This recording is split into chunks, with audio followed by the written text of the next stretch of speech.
right, here we go. Are we ready? Come on, let's go, little darling. Ladies and gentlemen, welcome to Source Material. This is, I think we're closing in on episode 165. I don't know if this is 164 or 165. I know we're up there.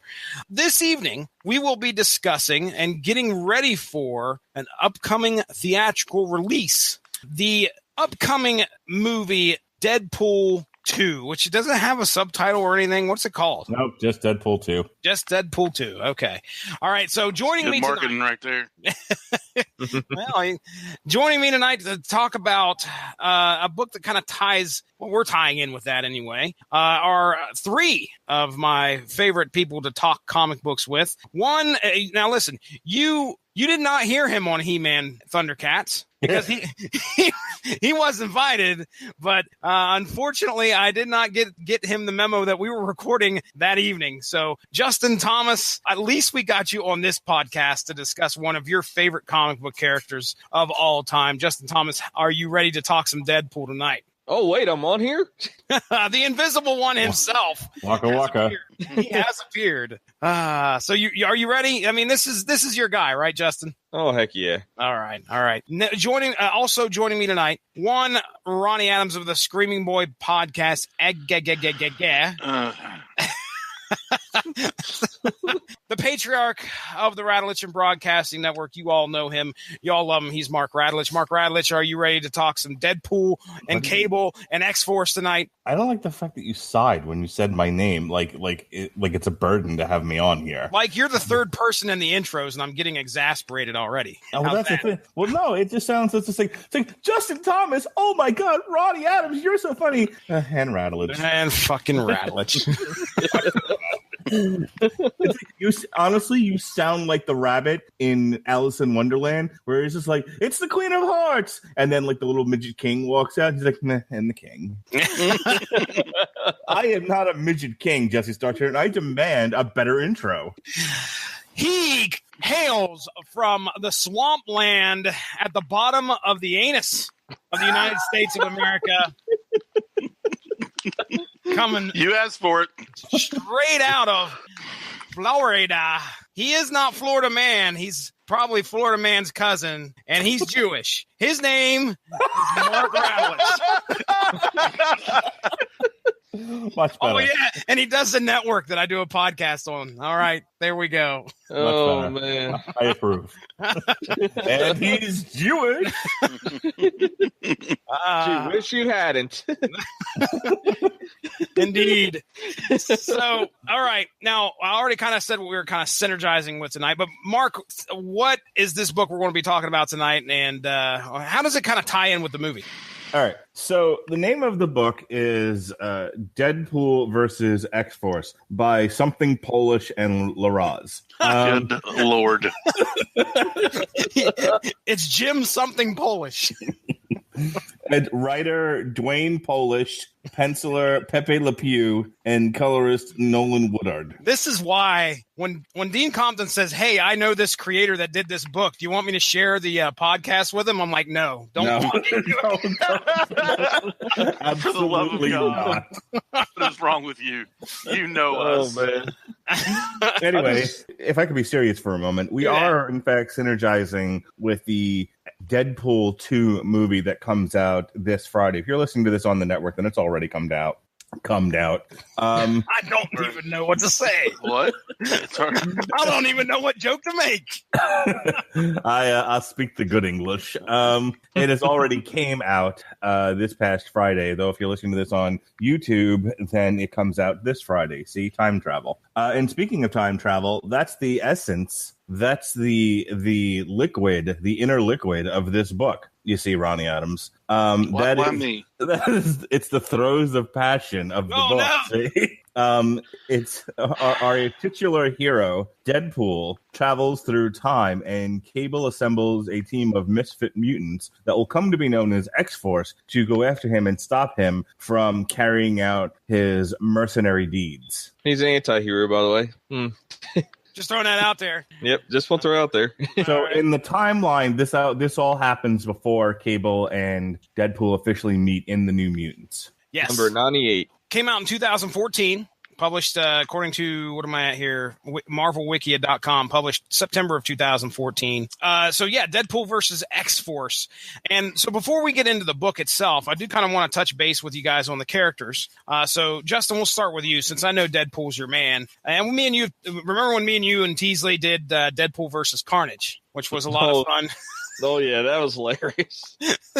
Definitely read that. Yeah, but tell us again, regale us as to why you're a fan of Deadpool, the anti-hero. Basically, it's been ever since New Mutants '98. I mean, it's just the look, the parody of him being, like Wade Wilson, of course, the parody. Mm-hmm. And of course, I'm a big Slade fan as well. So I just like the whole connection there. And then just his character in general, I don't know. I've just always been a big fan of mysterious masked figures, and him just throwing his one-liners, never shutting up. It's always entertaining just to watch him, and watch him on anything or read about him. I mean, just some of the stuff he comes up with.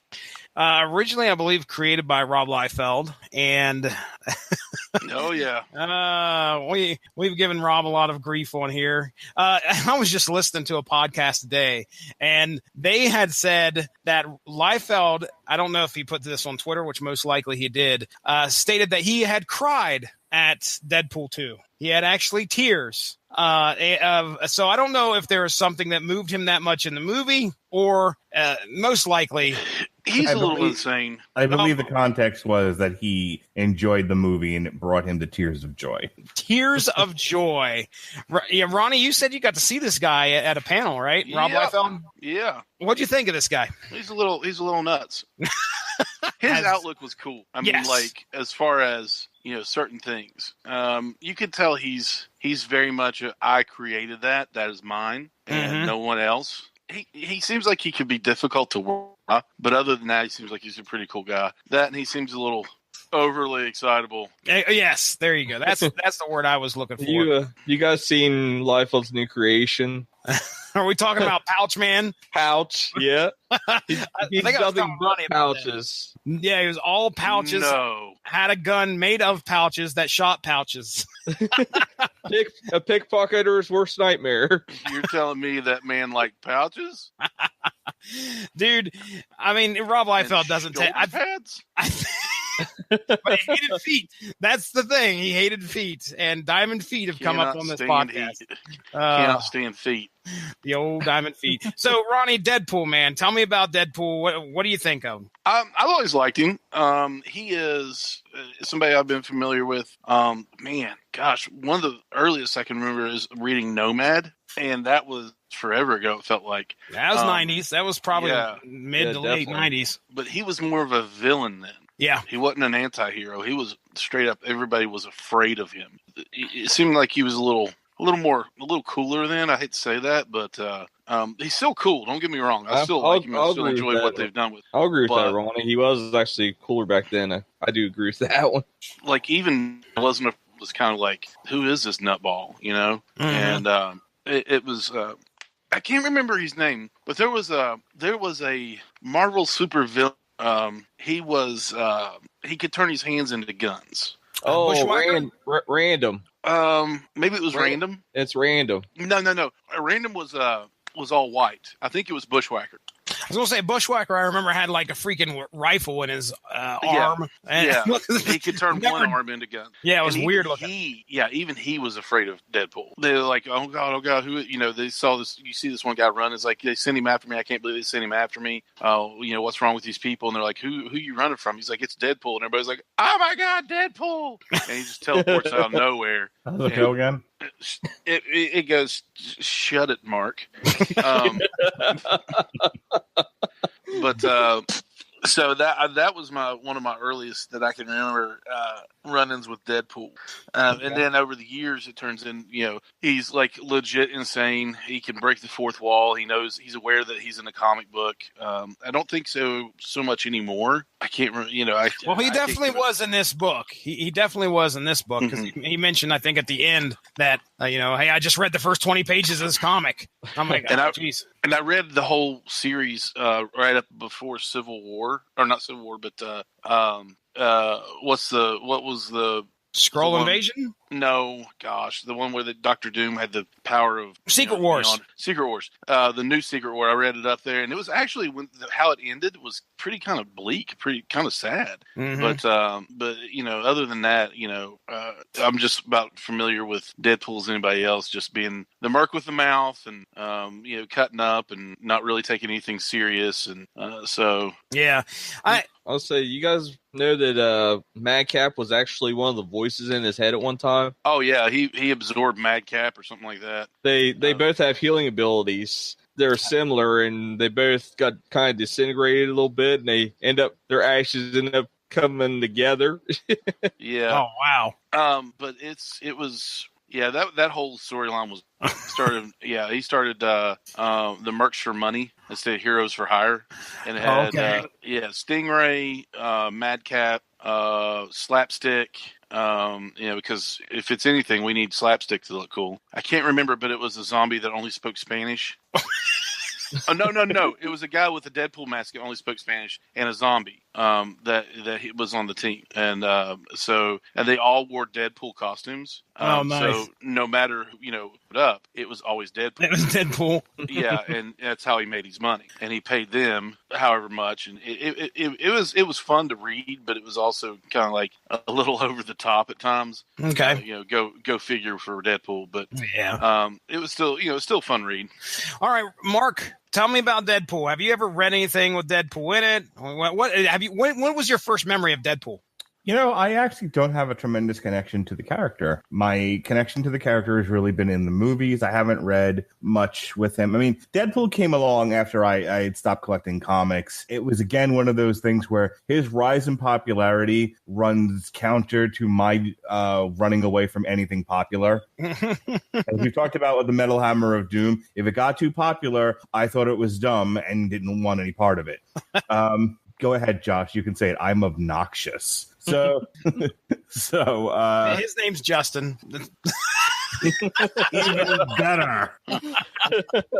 So the whole time that Deadpool really caught fire and was popular and was in every Marvel book, it was like Wolverine, Deadpool. I was like, I don't want to be bothered with any of this. And and the character breaking the fourth wall and all that. I'm like, I read comics to get out of my humdrum world and into a fantasy world. I don't want to be reminded. Like, I don't need this cheeky character, telling me that it's a comic book. I get it. I'm the one that bought it. I mean, when you saw him in, what was it? He made his first appearance in the first Wolverine movie, right?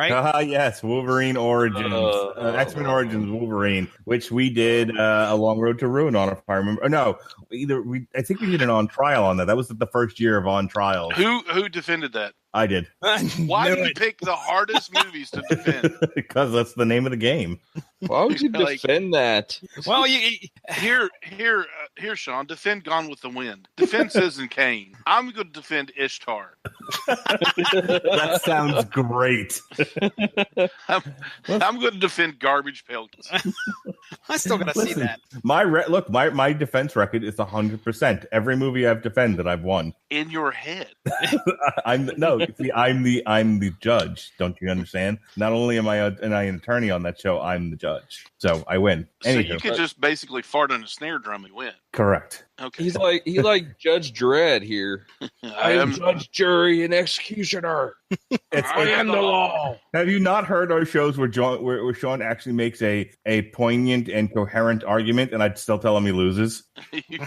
You fart on a snare drum, and then you go on. Yeah. You're absolutely right about that, Sean. I win. Anyway, but as far as my association with the character really comes from the movies. Obviously, I knew they made a horrible representation of him in X-Men Origins Wolverine.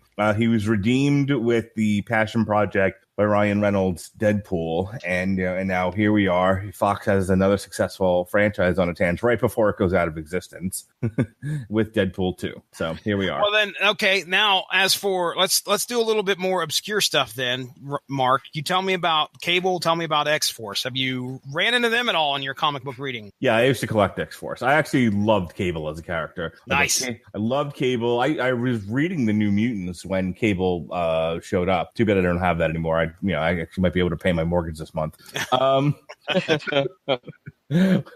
That's a joke, everyone. We're not that poor. Anything. Indiegogo for Mark Radulich at this address. Help a poor man out. Won't you please help a man who's down on his luck? Anyway, yeah, I read X-Force. I read New Mutants. I was a big fan of Cable. I liked that character. I don't remember a tremendous amount about it, but I know that for the little while that I was reading comics at this time, I was collecting that title. You were okay. Gotcha. I think, man, it was like 2 years ago, two or three, where we did. It was me and Dean Compton. Mentioned again, we did a top. I think we did our top 5 coming out of the 1990s, top 5 characters that were created in the 1990s, and Cable made my list, I believe. And I've always been a fan of Cable, more a fan of Cable than I have been of Deadpool. I'm not saying I dislike Deadpool less. It's just that I like Cable more. So actually, I guess it does mean I like Deadpool less. But but no, Ronnie, how about Cable and X-Force, man? What? How about you? Where that character? Cable, gosh, I'm about with Mark on that. I was reading X-Force when Cable came out. Do you remember when he was a baby and he was? I didn't know them then. But Mark, do you remember when Mark was a baby? No, do you remember when Cable was? It was Jean and Cyclops' son during the whole Inferno. Hey. What? Madeline Pryor, dude. Madeline Pryor, that's right. Yes, Madeline Pryor. Madeline Pryor and Cyclops' son. And I remember during the whole Inferno thing, they were trying to get the baby to, I believe, that was one of the big things. Well, that was Nathan Summers. That was Cable. Yeah. So, but yeah, go ahead. I also remember... Who? He had a brother, too, that wore that big metal helmet. I can't remember his name. Strife. He was a clone. Strife. Yeah. Well, you just get, after a while, you get tired of saying clone. You just say brother. Marvel. Okay. Yeah. Since they're not born from the same person, but that's okay. I'm sorry. Right, Josh? Go ahead. Good Lord. I think Spider-Man ruined us on the word clone. Oh, yeah. But yeah, that's basically what I remember. How about X-Force? Do you remember? Did you read much of that? Yeah, some. Okay. All right. Justin Thomas. I won't call you Josh for the rest of the podcast. That's just me, though. Mark Radulich, I don't know. You're just joshing me, aren't you? You're Josh. Tell me about it. We're going to hear a lot of Waka Wakas tonight. Tell us about Cable and X-Force. Did you read them around the same time as Deadpool, or were you checking those guys out? Yeah, I was a big collector of all the X titles. I was a big collector of X-Men, Uncanny X-Men, X-Factor, X-Force, Cable, Wolverine, anything that was tied into it, I was pretty much collecting. And I'd tell you, I was really drawn in by the whole Inferno storyline. That's basically where I started reading New Mutants, was the Inferno storyline. Gosh, I mean, it just drew me right in, just the way it was all done. Yeah, that's a storyline I have had on the back burner to cover at some point, because it's fun. You're dealing with Limbo, Mr. Sinister's involved, Madeline Pryor. You got a lot of underboob. It just, hey, it's magic.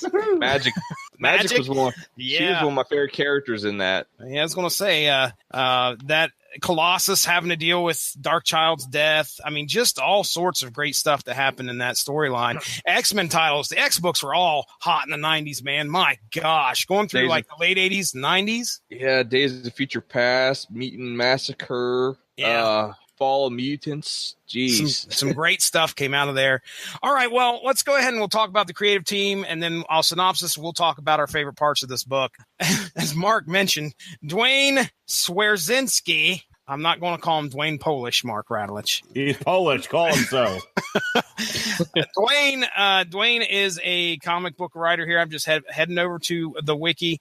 Some of the comics that he's had his hand in. Looks like Cable's number 1 through 25, 2008 to 2010. So he has a familiarity with that character. Deadpool, Wade Wilson's War, 1 through 4. He's done Punisher. Looks like a lot of Marvel related titles. Moon Knight, Bloodshot, which is Valiant Comics. I guess he's on that right now, as a matter of fact. Cool. Godzilla number 1 from IDW. So yeah, he's got his hands in. I don't see any DC on here. So it looks like it's Marvel and then some independent stuff. The Black Hood number 1 from Archie Comics. Oh boy, get ready, Riverdale fans. So there you go. That's Dwayne Swerzynski. Next up is our artist. Pepe Larraz, who, according to what I saw here on Comic Vine, he's also a Marvel guy. Most of what I see here is Ultimate Spider-Man, a lot of Spider titles in here, and some X titles. X-Men 92. Were you reading that at all, Ronnie, when Secret Wars was dropping? The X-Men 92 series that came out, I think it was 4 issues. Not really, no. Okay.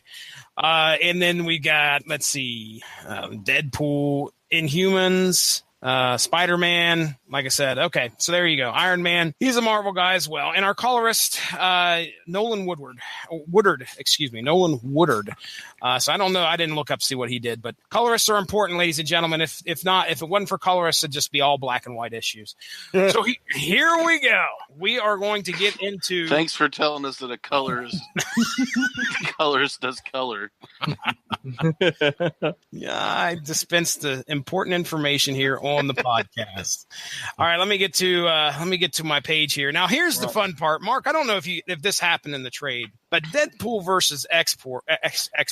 Deadpool versus X-Force. At the end of each issue, there was a recap page. Yeah. Okay? Oh, jeez. That's in the trade. That's absolutely great in the trade. because that is so great.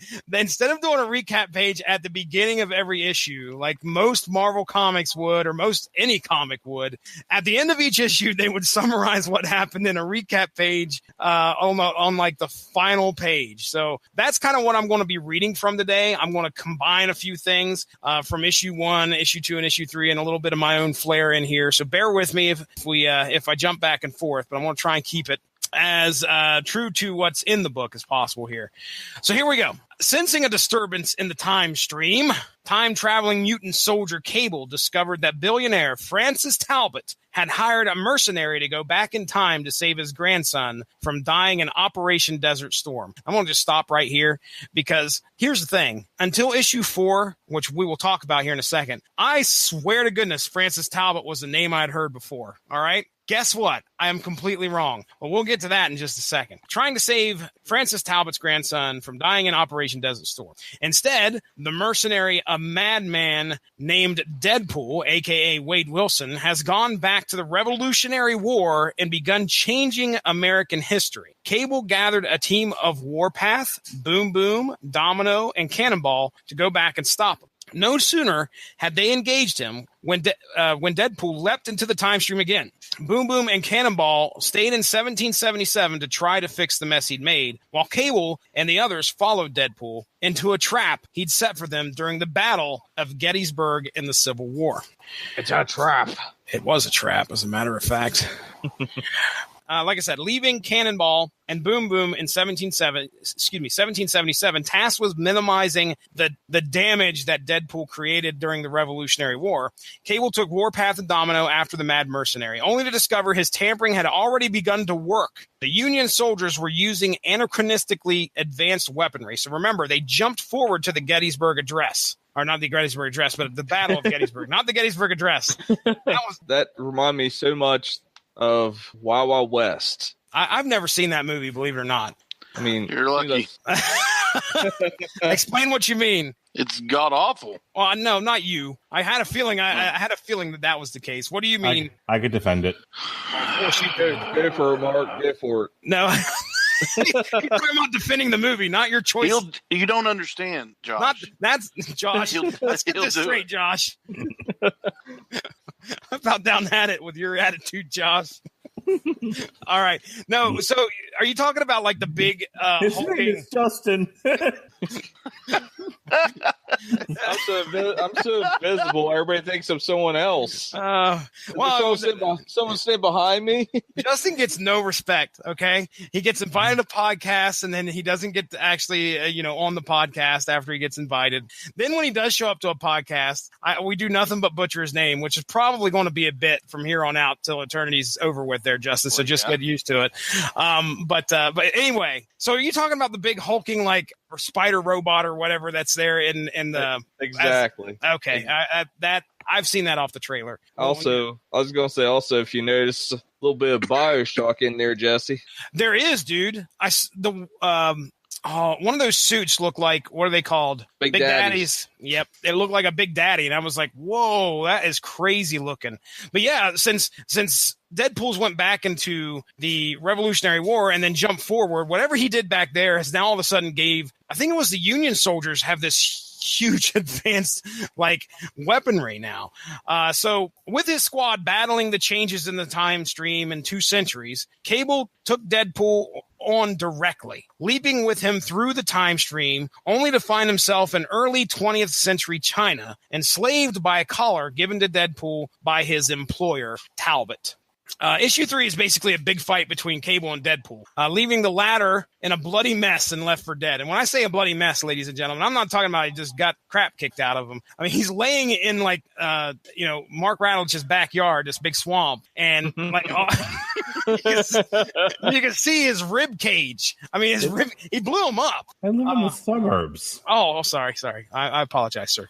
The suburb swamps. No, that was what they call him. So Deadpool's left there for dead while Cable heads backward in time to try and rescue the rest of X-Force. Wade Wilson pulls himself together to find another time device and travels to a small bar in Germany in 1923 to find the one and only Adolf Hitler. Deadpool is now back on task, this time trying to protect Hitler from becoming victim to time travelers with the intent to kill him, which is, I don't understand the motivation. Maybe you guys can talk about this when we get to it. I have no idea why I don't know. Deadpool getting paid to save a Nazi from getting killed just took it over the limit for me. But here we go. Using the patented time travel gun, I think is what it's called, that erases someone from existence. He's using that to protect Adolf Hitler. So they show this one guy who shows up and he gets hit with this time travel gun. And what ends up happening is it erases him and goes all the way back to when he's first conceived or even thought of, kills him and then kills his parents too, or something crazy like that.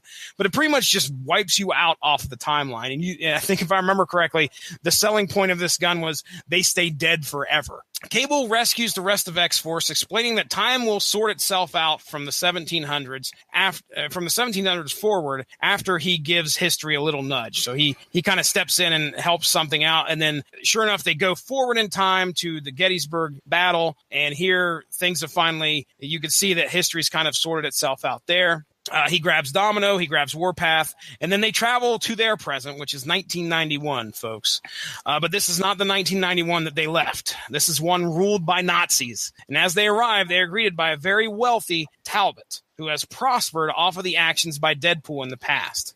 So they soon find out that Talbot only one mission was not to try and save his grandson, but to try and gain as much wealth and by amassing as much weaponry as possible and selling it, basically becoming this huge arms dealer throughout time. Crazy stuff. Deadpool arrives with the time travel gun and a large-scale battle ensues involving all the players, including Nazi sentinels with red skull faces, which was pretty crazy. Just as Deadpool has Cable in his sights, he fires the time travel, or the time, what is it called? Time travel gun? I'm calling it time travel gun. Yeah. But it is deflected to Talbot, erasing him from existence. And as time becomes rewritten, it is apparent that no one will remember anything, but we got a glimpse into one of the first meetings between Deadpool and Cable, even though they may not know it. So there we go. That is Deadpool versus X-Force in one fell swoop. I'm telling you, this screams Deadpool 3. A couple of minor tweaks, and this absolutely could be the plot for the next movie. I was going to say, who do we have in Deadpool 2 right now? We have Cable, we got Deadpool, and Domino, right? Right. Shatterstar. Oh, that's right. Shatterstar's in there. Who was a member of X-Force at one point? Bedlam. Don't know him. Yeah, I don't know. According to the wiki, that's a real character, but I've never heard of him. Warpath is not in the movie. He's in the Gifted. No, that's Thunderbird. Oh, you're right. I'm sorry. Now I don't know. Then I honestly don't know where Warpath is in the history of things. Well, he was past. Yeah. So come on, Mark. Tell me why you like this one so much. Well, I thought this was a great idea. You know, it's somebody pays Deadpool to travel through time and do what he does best, just murderize people, and they realize that they can't allow history to be rewritten in such a way. So they chase him through time to stop him. I don't know how you're not in love with this, Jesse. Oh, dude, I I don't know. Do not get me wrong, sir. I like this book a lot. But I think, like I said, that's got a very cinematic quality to it. When you start thinking about like set pieces and settings and everything else, sending Deadpool back with large guns into the Civil War, that's into the American Revolution, that's hilarious. Dude, one of my favorite scenes of all time is Time Cop. That's what, Time Cop. Oh, dude, when he's standing there in that Civil War, I don't know if it's the Confederates that roll up on him, and then he just kind of lifts his cloak out, and there's like these 2 submachine guns with laser sights on them. And he just mows them down and steals their gold. Isn't like Evil Dead 2 or 3 where, he's got like the chainsaw, in the middle of like Camelot or some shit? That's 3. That's 3 Army of Darkness. Yeah. Great stuff. Great stuff. Yeah, that's all fun. That's all fun stuff. So I think, a movie where you have very much, a Cable versus Deadpool kind of round 2, because they're adversaries in this first movie, but this time it's with, you throw in time travel. I think that's a recipe for a lot of fun. Yeah, I would agree with you. I'd love to see something like this on the big screen. I think Cable and Deadpool had their own miniseries for quite a while. Now, I don't know if we almost did that one, but I couldn't find volume 1 anywhere. There was a point where Deadpool was more a serious character. You guys kind of already alluded to this, and then he became the Merc with a mouth, the guy that continued, he broke the fourth wall. That wasn't the outset of Deadpool. That kind of was something that evolved along with the character. And at least I'm pretty sure. Am I right there, Justin? He wasn't like fourth wall breaking jokey guy at the beginning, right? No, in the 90s, he was pure mercenary. Yeah. Yeah, he was. Wow. Yeah. So he was a merc. I mean, he just killing and getting his money and leaving. Yeah. But he later on they gave him a little more, I guess you could say, depth. Give him a lot of depth. Yeah. Oh, the whole Cable Deadpool series. I don't know if that was at the time where Deadpool was the fourth wall jokey guy, or if he was the more serious guy along with Cable. I think he was fourth wall jokey with Cable at that point in time. But anyway, so that those two guys, I don't know how, but because they seem like almost polar opposites of each other. If you read anything with Cable in it, it's very much like we get in this book. He's this serious guy who's been through hell in the future, and he's come back into the past to do something. And I think that's kind of what we're going to get into the movie. At least that's my feeling. He's coming back in time to kill some kid because I really cannot see Cable cracking any jokes in this movie. And if he does, it's going to be something like Splinter in Teenage Mutant Ninja Turtles, where it's going to be, everybody's going to lose their shit when Cable cracks a joke. But because he's always seemed like a serious dude to me. I have a distinct impression he's not making any jokes in this movie. Okay, all right. The only thing I'm going to have to hear him say is, who'd you expect, Keira Knightley? That's the only thing I want to hear him say. Explain a reference. Because at the end of Deadpool 1, he says Cable could be played by, he named off some names. He said Keira Knightley. She's got depth. She's got range.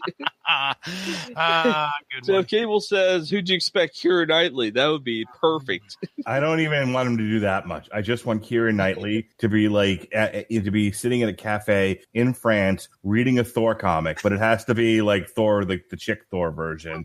And she looks, and a shadow comes over her, and she's like, "Sir, you're in my." She looks up, and there's Cable, and he just blows her away. Oh no, jeez. Okay, so you obviously like this book. You love the cinematic quality to it. Do you have any criticisms in regards to it? Any detriments? No, I honestly, this one was really straightforward. I like the fact they broke up X-Force and had, some pairings up over, different periods of time. They left 2 in the Civil War. They left 2 in the Revolution. Cable and Deadpool got to have their own little fight. Honestly, this is one of those ones where I actually could have stood for a few more issues. Really? Now, why do you like this one better than, we mentioned, Tarzan, Planet of the Apes? Because this was straightforward and simple, and Tarzan and the Planet of the Apes was a mixed up mix of nonsense. Okay. This didn't feel too convoluted, but I could tell you it took me, honestly, to go back through the recap pages and completely understand, okay, he's leaving them here. At first, I thought he was going backwards in time. And, of course, it doesn't occur to me to look and see what the numbers are that they put on each page, 1777, 18 whatever, 1900. So I should have probably picked up on that a little bit easier. Maybe it was just me not paying enough attention. This wasn't a book that really had to bend your mind. It was them going back through time, and there was fights. So that was a lot of fun. Now, as for a detriment on my end, this is a throwaway story, but that can go both ways. This is, you can say, well, it really, and I think it was addressed in one of those letters pages. They're like, well, what? So you're telling me that this story didn't mean anything? And they're like, no, just wait a second. Just because, nothing ever really affected the Marvel universe or the Marvel continuity doesn't mean it didn't hold any weight to it. So yeah, it may have been a throwaway story, but still, it was a story nonetheless that, hey, you never knew about. And when I find out that Talbot didn't actually exist in the continuity, and I just like, oh yeah, I recognize that guy, I felt like a dumbass. Yeah. And when it comes to favorite parts, my favorite parts, I've already said, recap pages at the end. That's hilarious. And Ronnie, we'll talk about the final page here in a second, because that's come up quite a bit throughout our discussions in regards to Rob Liefeld. But let's go ahead, Justin Thomas.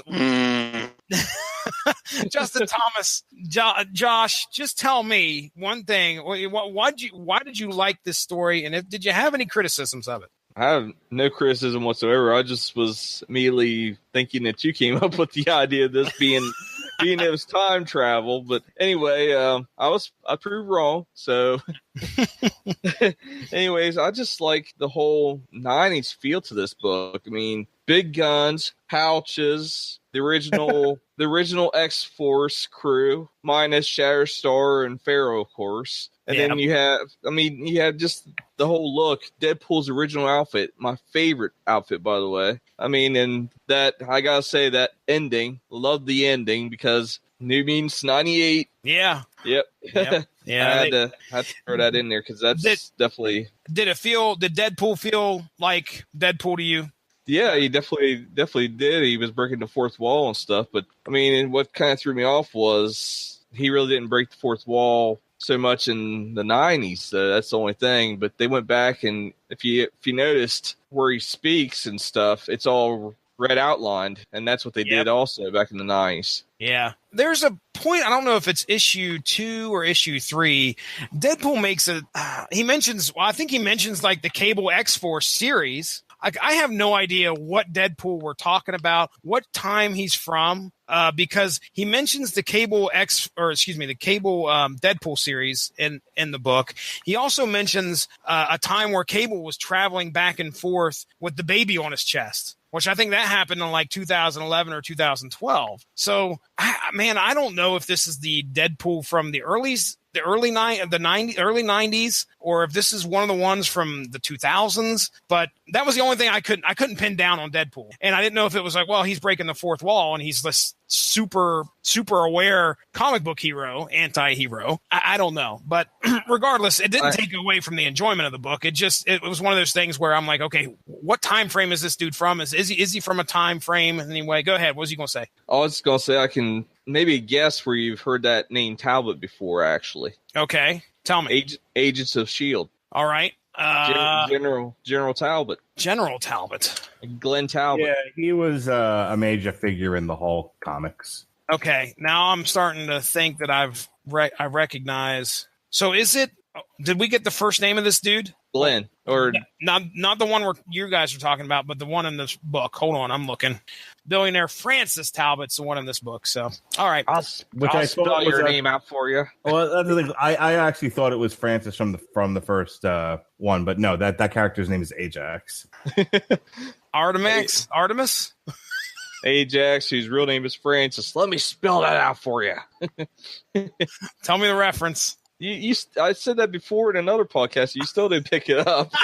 Tell me the reference, damn it. Deadpool 1. Deadpool 1. Oh, okay. All right. Gotcha. Let me spell it out for you. And then he kills all the guys. And Stop giving Jesse the answers or he won't learn nothing.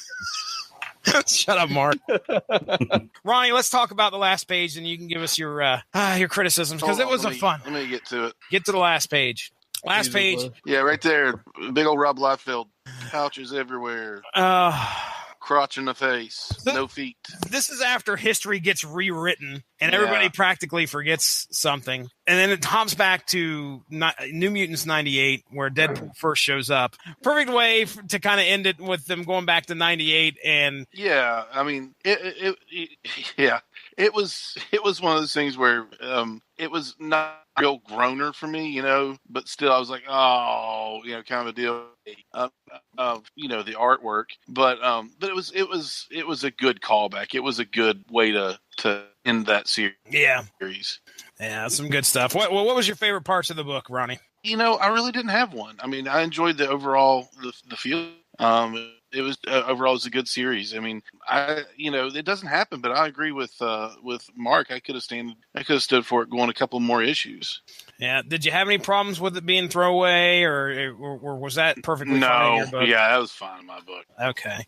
Any detriments? Anything you criticize about it? Just the last page. You know. I understand that. I mean, there's no criticism to it. It's just I have a love-hate relationship with Rob Liefeld anyway that he's completely unaware of.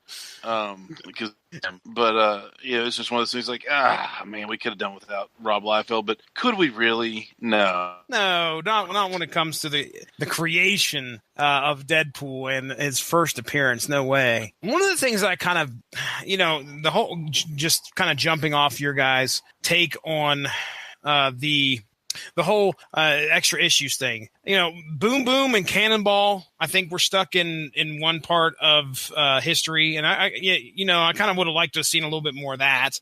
There wasn't really a whole lot of that. Wasn't really a whole lot of Domino and Warpath and what they were doing. But again, the story focuses on Deadpool and Cable. It's a rollicking good time to watch them fight each other, and it's almost no holds barred, and it's humorous at times. Like when he puts like the controlling collar on Cable and Cable starts marching and that was pretty funny. He puts the explosive in Cable's pouch. And he's like sitting there checking all his pouches trying to find Cable's got enough of them. He's got enough of the pouches. He gets shot to pieces and he's worried about his broke nose. It still hurts. We know that Deadpool was a complete answer to ripoff of Slade. So, Slade Wilson and Wade Wilson. I mean, come on. The good, he created both those characters. And, I defy you to find a cooler character than Cable. I agree. To be honest with you. The bad, he created the Heroes Reborn Cap. The bad would be his, I don't want to say it, but his art. I mean, I can't do that. I can't draw. But and I get that, and I'm not trying to take away from anybody and what they do. But I just if you pictures that he's drawn of Captain, his table-like chest, things like that's kind of where I was like, I still don't want him around his own character, which is bad to say. But it's time reading anything Deadpool and Cable, because if you get the right person writing it so well together, these two characters. So that's kind of where I am. Okay, well, let's everything talk as a whole. I'll run it through here around the table, see if there's anything else you want to say about the book, and then maybe we'll just talk real quick about what we expect to come with the movie. I'll start with you, Mark Radlich. Anything else you'd like to say about the book? Shows like this are kind of a mixed bag, kind of a double-edged sword, because on the one hand, this book was so fun, and I really was excited to talk about it, except that it's so simple, there's not a lot to talk about. No, there isn't. We're not going to have, I mean, we had a great discussion on one point with Green Arrow, which I did not know if we were going to have much to talk about. Is she wearing a wig or isn't she? I want to know. No, she was wearing a wig. No, we did. I mean, I was just going to say, you actually kind of took the words out of my mouth. No, I want to hear you say it, Radulus. She was wearing a wig. Don't wig out, man. Get out. No, stay. More dad jokes. No, I mean we had an examination of the character of Green Arrow, and I almost called him Oliver North. I'm so tired. Oliver North, Green Arrow. Nope, I'm afraid not. No, we had a lengthy discussion, and it's up right now on the Radicalism Broadcasting Network, of the nature of Oliver's character and whether or not the artists were being true to that, to that nature.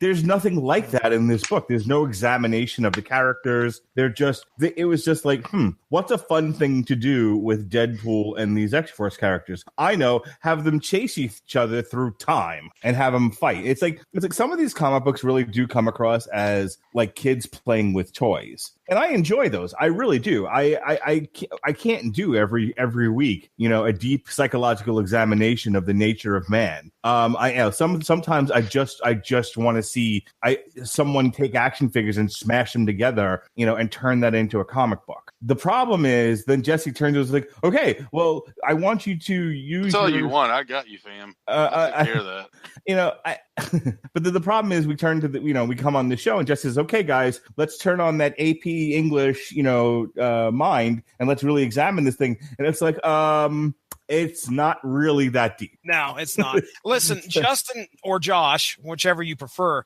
Brad. Brad? He made a great point. That came out of nowhere. He made a great point. He said this felt so 90s. Mm-hmm. And that, what you have in your hands right now is very, very representative of what a 90s comic was. There wasn't a whole lot of great storytelling in some books, and it was more about the action. It was more about what was on the art and what was in front of you on the page. Now, this did a great job of blending a decent story with some great art. But I mean, Justin, you said it felt so 90s. Was there anything else other than just how, punchy punch it felt, or was there anything else to you that kind of spoke 90s to you? I'm just saying, just the way they looked. I mean, They literally were a flashback to the old mutants look. Mm-hmm. I mean, that's everything I saw. It was the classic Deadpool, classic Cable. Everybody was in their old original X-Force get-ups. I mean, it is perfect. They were in their shoulder pads and their... Like I said, the only thing that was missing was Feral and Shatterstar. Yeah. So, Mark, you're right. This isn't something we could delve deep into the character. It doesn't really speak a whole lot about what happened. It's just a fun, again, throwaway story that was out there. So, how about you, Ronnie Adams? Anything else you'd like to say about the book? Ronnie Adams of the Screaming Boy Dropcast. Oh my God! What is happening? There. Now I can hear you. Okay, we couldn't hear you for a second. I'm good. I had fun. It was a good read. Okay. Justin Thomas, Deadpool's your boy. Anything else? Any parting words about the book? Did you say Scream Boy Dropcast? That's the problem, is that Screaming Boy has a difficult time dropping it.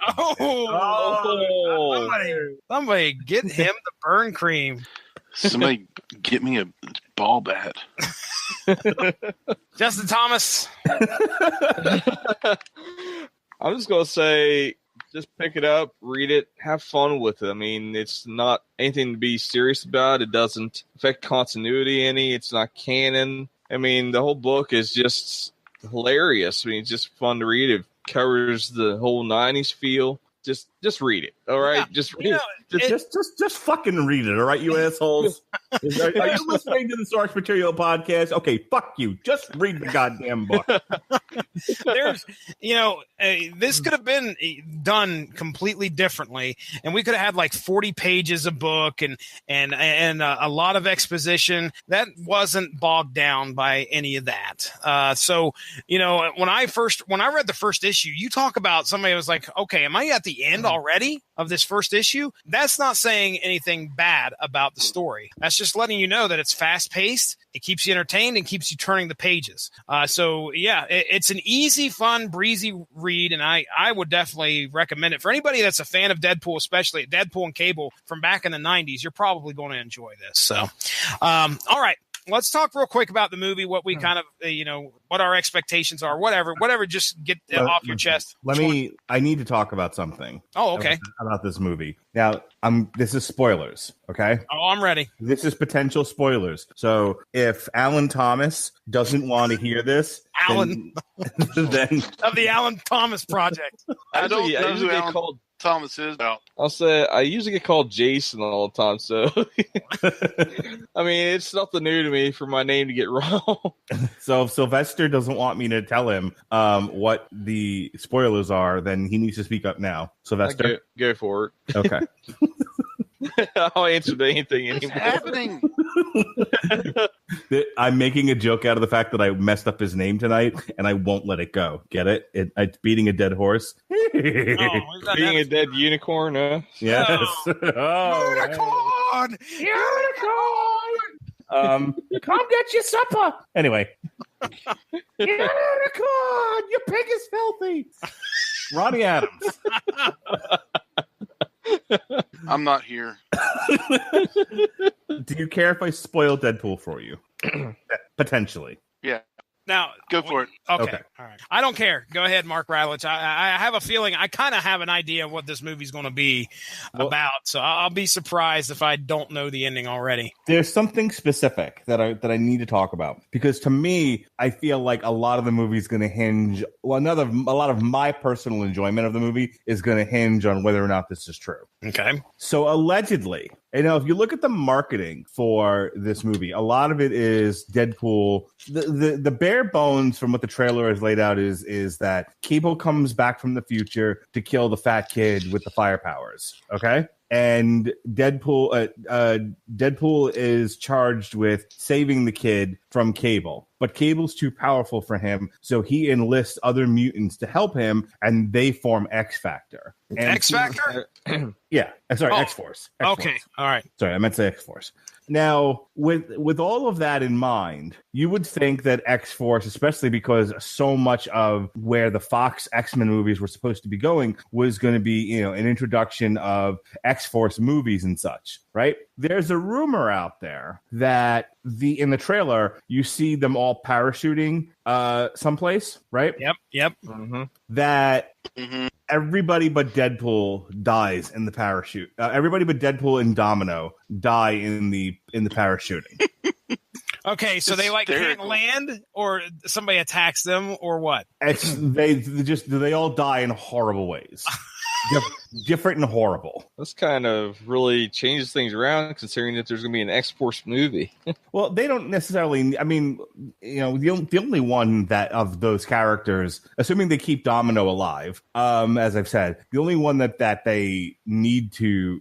That they would have needed to hang on to was maybe Shatterstar, but if they get rid of him, they just replace him with Boom Boom and Cannonball and whatever else. You don't kill Shatterstar in this movie. I'll tell you right. Allegedly, he buys the farm. Terry Crews Bedlam buys the farm, and then the Bob guy, Paul or whatever his name is. His name is Josh. I actually have a interesting fact about Shatterstar. You guys familiar with that character? Yes, I know who he is. Yeah, you just told me about this. Go ahead. Yeah. So basically, Shatterstar is from the future. He was sent back to find the X-Men, right? Mm-hmm. Well, basically, he finds Cable and the New Mutants, and they become X-Force. Well, in the storyline, they go back, I believe, in time, and some of his DNA is taken from him. That DNA becomes a clone. The clone is later named Longshot. Longshot gets Dazzler pregnant with Shatterstar. Where you think at, Ronnie Adams? I feel like there's like a giant beach ball on Ronnie's head right now, and it's just spinning. I'm broke, Ronnie. Yeah, my head hurt. Oh, yeah. All right. So, okay. Let me go back to my point. Exactly. If they kill off all of those characters after so much of the promotion has been on them, I'm going to be really irritated, and I might not enjoy the movie as much. Now, the initial rumors on this particular Deadpool movie was that early test screenings were like, this sucks and it needed to be reshot. what's come out of that is not that it sucked, it's just that people really like Cable and were disappointed he's not in as much of the movie. So the reshoots were to put more Cable in the movie.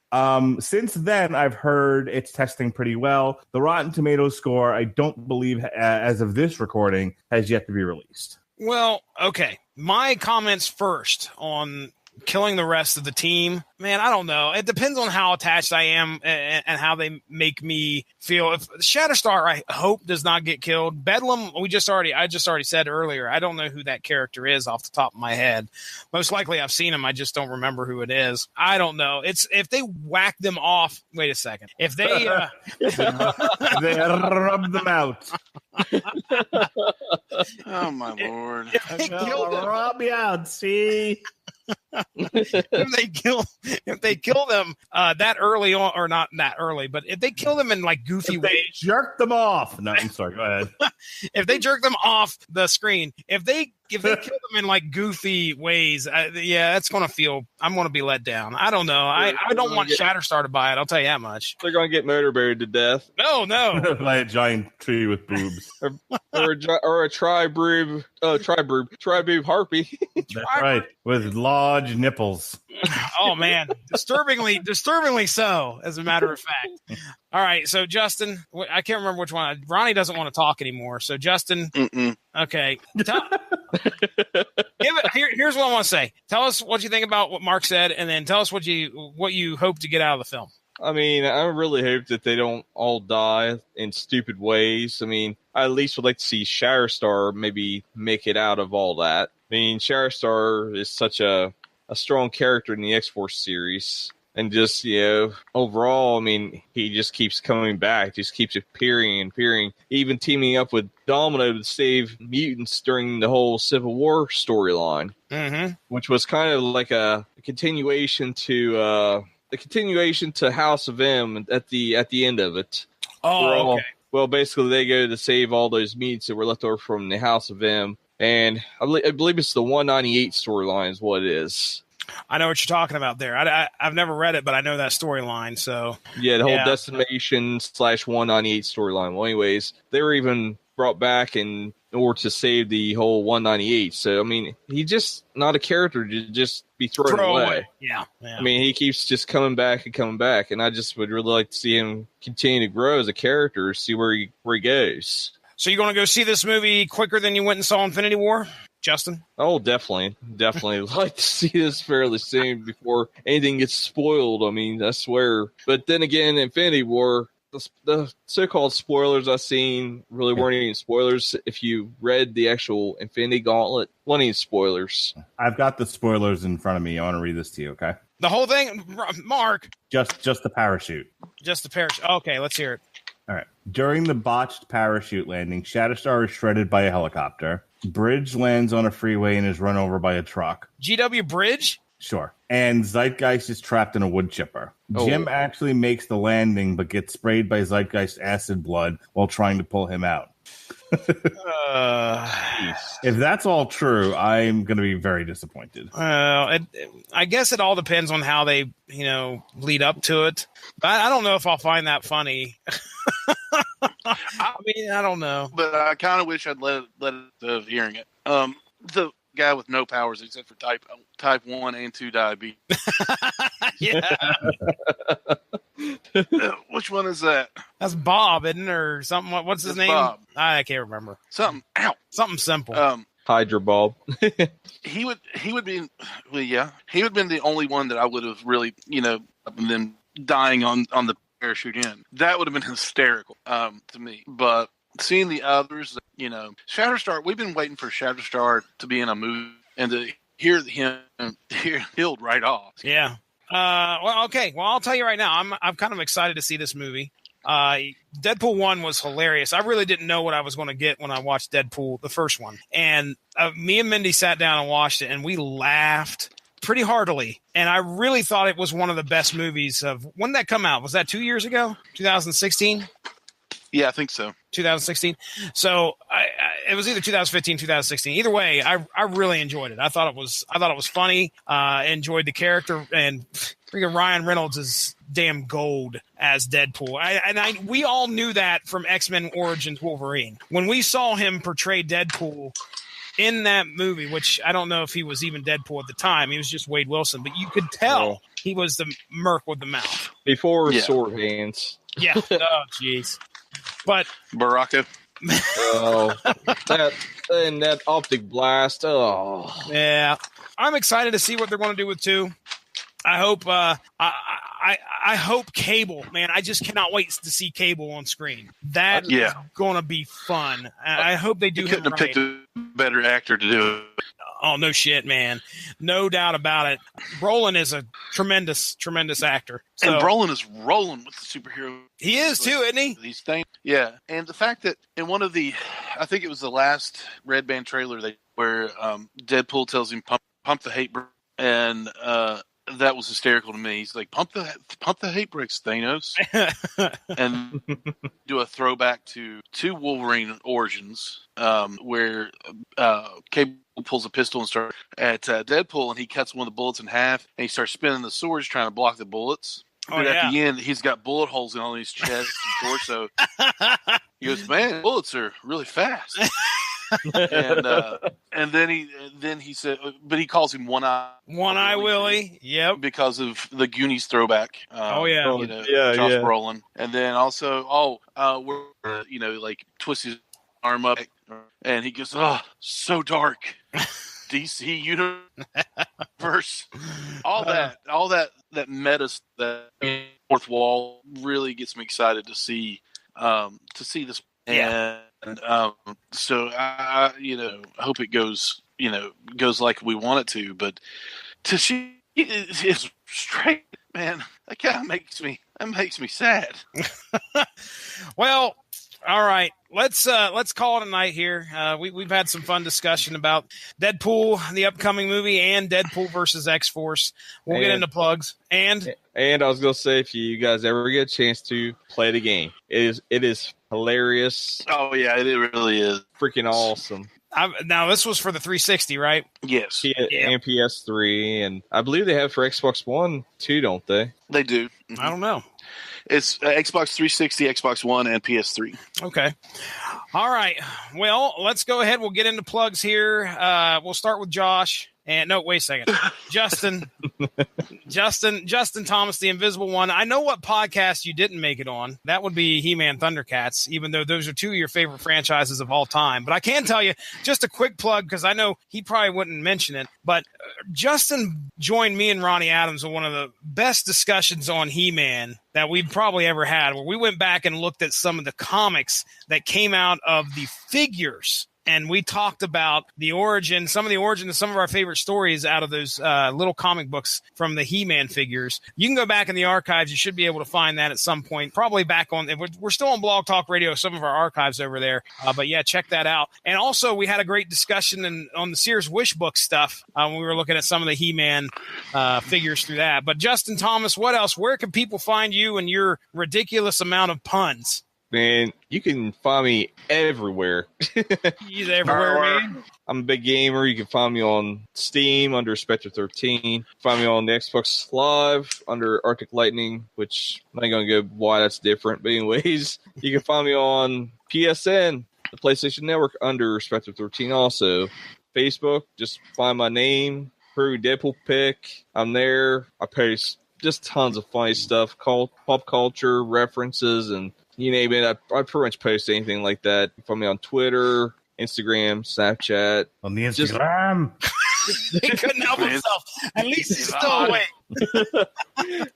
Pretty much, if it's social media out there, you guys can find me on it. I mean, just look for Spectre 13, the approving Deadpool pick. You spell it differently, too. Yeah, with that big thumbs up, Deadpool, and Spectre 13 is spelled SPEKTR, and then just the number 13. Basically, it's a tribute to Mortal Kombat and Friday the 13th. I spell with the K. Okay. Got it. Okay. All right. Okay. Okay. All right. Ronnie Adams of the Screaming Boy podcast. Tell us what's going on over there in your podcast land. I don't do it. Oh boy, this is going to be rough. According to Mark, I don't do it. I don't do anything. Ronnie, don't be sore. I can't help it. Oh, I have a podcast called Screen Boy Podcast. We are on iTunes, TuneIn, Stitcher, and iHeartRadio. About anything that's pop culture, we'll talk about anything that's has to do with pop culture. We have on the Radio Legend Broadcasting Network right now. You can actually find the Wish Book episode in the archives in the Screen Boy archive. Oh, okay. There we go. Yeah. Yeah. So that was a lot of fun. I have the worst luck in the world because now my mouse doesn't work. It is permanently depressed into the computer. Oh, okay. Oh, like, how does your mouse become depressed? It's pushed in permanently. Oh, okay. You don't have to get your mouse depressed. Is your pig filthy? Just long as it doesn't involve a Rat King, all right? Yeah. Yeah. I also post pictures of Rat Kings. No, you don't. Thank goodness. I do, sir. That was the BS episode, wasn't it? That was turtles somehow related. I can't remember. We asked y'all asked what a Rat King, where he got his name, and I just provided information. Provided and nightmares. You're like, no, I don't want to know about the blah, blah, blah. I'm a big pansy. So whatever. But a lot of fun. We have a lot of fun on there, and we'll put up some new stuff here soon. It's as soon as I get the old computer. So I'm telling you, we gotta do Screaming Boy Podcast, unpopular opinions. Probably end up doing unpopular opinions. Starting with Bill Cosby. Despite my better judgment, I've agreed to this. So just be on the lookout. We'll be posting up some new stuff soon. All right, very good. Justin Thomas, I'm throwing down a gauntlet and I'm challenging you. God damn it. Unpopular opinions about cups and crotches. Oh, cups and crotches. Listen. The old cup. I'm going to need you to pay attention for a moment, okay? So October is all horror month here on the Rattleton Broadcasting Network. We have 2 open spots for source materials. I'm thinking one of them, October 1st, if you're interested, Deadpool, Dracula's Gauntlet. Sweet. What the hell is that? All right, are you in? You in like Flynn? Bring it. All right, you motherfucker, you. You motherfucking Fitzgerald. That's actually written by Brian Posehn. Do you know who that is? You're I've never heard of him. You're a farging ice hole.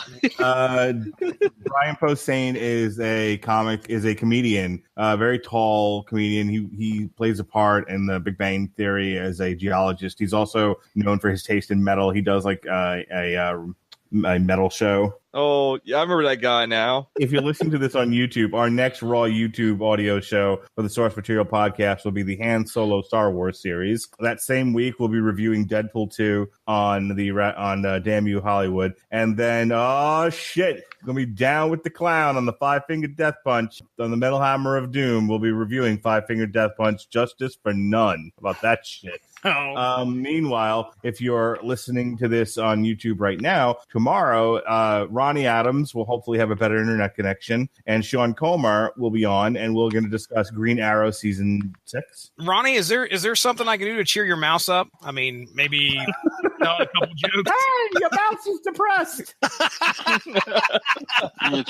You get your cheery mouse right here. No, I don't want any of that at all. Please. And speaking of Ronnie Adams, we're going to be reviewing his favorite band on the Metal Hammer of Doom, Dimmu Borgir. I can't even pronounce it. You know, this bit is old. No. And deserves to die. We don't have a soundboard, so I have to make horse noises.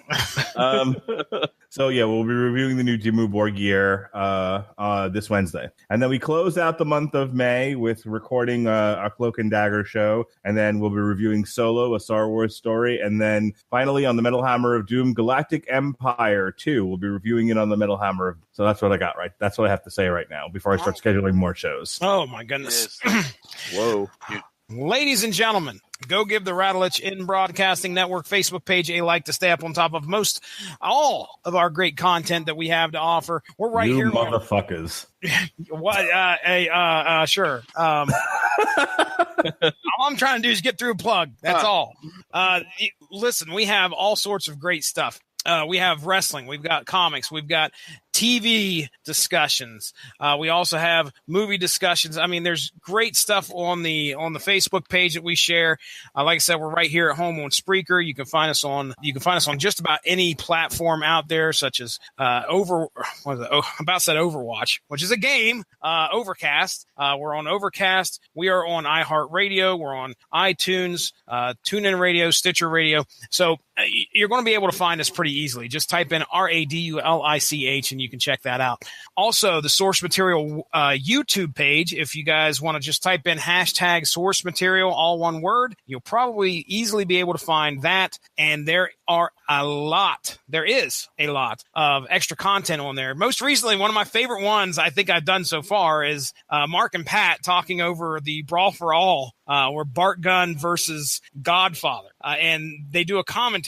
We slapped it to the video, and I'll tell you what, Mark's reaction to when Godfather gets hit with that fucking right hand. Oh, it's classic. So, yes, check that out. A lot of great stuff out there. We have Metal Hammer of Doom extras. We've got me and my son. My son's a big Fortnite player, so I kind of threw up a commentary track of him watching him do his victory royale as Thanos. Yes, so I tied that in the comics somehow. But yes, he becomes Thanos in Fortnite and is able to kill like 2 or 3 people, and he walks home with the victory. So that's on impressive. There. Oh, dude, it's about 12 and a half minutes long, so it's a lot of fun. And to watch my son react and give me a hard time, and then we made some Donald Trump quotes together. It was a lot of fun. And we also do some video game commentaries. We talked about the Simpsons playthrough. We talked about the playthrough for Marvel superheroes for the Wolverine side of things. We also have one out there. It hasn't showed up yet, but be ready, folks. Me, Robert Winfrey, Mark Radulich, Ronnie Adams, we all got to talk the X-Men playthrough for the X-Men arcade game. That isn't up yet, but keep an eye out, folks. It's going to drop sometime soon. I sent you guys one for the Punisher. I thought would be fun. You did, and I just saw it. I apparently scrolled right past it, and I'd love to see that too, just to see what happens. So yeah, we have all sorts of fun things planned out here for the Radulich Broadcasting, and we're just about finding time, kind of synergizing stuff. But it's all content all the time. So, ladies and gentlemen, for the wonderful Rodney Fitzgerald, who's joined us for the second time tonight. Justin Thomas. Justin Thomas, the invisible one himself, Justin Thomas. For Screaming Boy Podcast, Ronnie Adams. And for the patriarch himself, Mark Radulich. I'm Jesse. Out of here. I'm Jesse Starcher. Thank you all for joining us. Have a good evening. Bye. Time travel, it's been getting me down. Good reference. All right. Good Lord, Mark Radulich. So, I'm a rapist. You need to stop hanging off the stairs. We've had this discussion. Just giving the stare down. I do not want to have to buy my child a Nintendo Switch. I don't even understand how this thing works. Just get an awesome gaming PC and switch it out. But yeah, I just want to say I don't feel like I should have to remember anyone's name. I'm too busy offering a lot of insight and entertainment to these podcasts. Yeah, sure. I think this is like legit my last show. Black Tom. I heard Black Tom's in it. Okay, but regardless, That's I don't. racist. I knew that was gonna happen. Ronnie, we figured out where the Ents went from the Lord of the Rings movies. We figured out where they are. I don't. The Ent women. I don't.